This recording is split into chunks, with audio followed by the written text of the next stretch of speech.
Assalamualaikum warahmatullahi wabarakatuh. Perkenalkan, saya Alfiana dari kelas 11 IPS 1. Di sini saya akan menjelaskan tentang dampak kolonialisme dan imperialisme di beberapa bidang.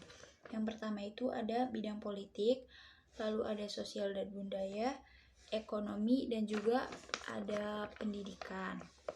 Di bidang politik itu adanya modernisasi dan runtuhnya kekuasaan pribumi. Adanya modernisasi itu proses perubahan dari keadaan yang tradisional menuju ke masyarakat yang lebih modern. Contohnya, Jawa itu dijadikan sebagai pusat pemerintahan. Lalu bupati juga dijadikan sebagai alat kekuasaan kolonial, dan bupati juga dijadikan pegawai negeri dan digaji. Lalu ada runtuhnya kekuasaan pribumi. Runtuhnya kekuasaan pribumi itu karena pengaruh kekuasaan Belanda yang semakin kuat dan penguasa pribumi semakin tergantung pada kekuasaan asing, sehingga kebebasan dalam menentukan kebijaksanaan pemerintahan pribumi semakin menipis. Terus ada bidang sosial dan budaya. Di bidang sosial dan budaya ini ada stratifikasi sosial dan pengaruh budaya Eropa. Di stratifikasi sosial ini munculnya kelompok Eropa, Timur Asing, dan pribumi.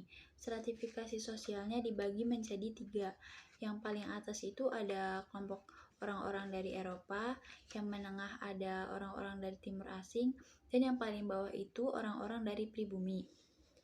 Terus ada pengaruh budaya Eropa. Pengaruhnya itu bisa dilihat dari cara berpakaian, bahasa, dan juga pergaulannya. Terus ada di bidang ekonomi. Bidang ekonomi itu ada monopoli perdagangan dan munculnya uang. Di monopoli perdagangan itu, pemerintah kolonial selalu berusaha untuk menguras kekayaan sehingga perekonomian di Indonesia itu terganggu dan memprihatinkan. Terus ada munculnya uang. Munculnya uang itu diperkenalkannya uang kertas dan logam. Salah satunya itu ada De Javaske Bank. De Javaske Bank itu bank modern yang pertama kali didirikan di Batavia pada tahun 1828. Yang terakhir ada di bidang pendidikan. Di bidang pendidikan itu ada didirikannya sekolah dan hambatan masyarakat untuk masuk sekolah.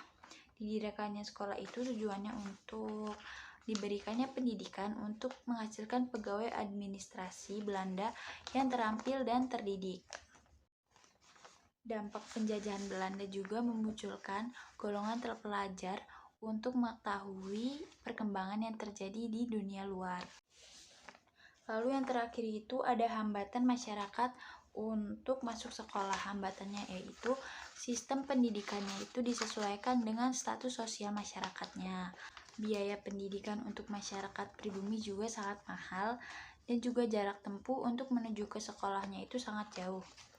Mungkin itu saja yang bisa saya jelaskan, kurang lebihnya mohon maaf. Wassalamualaikum warahmatullahi wabarakatuh.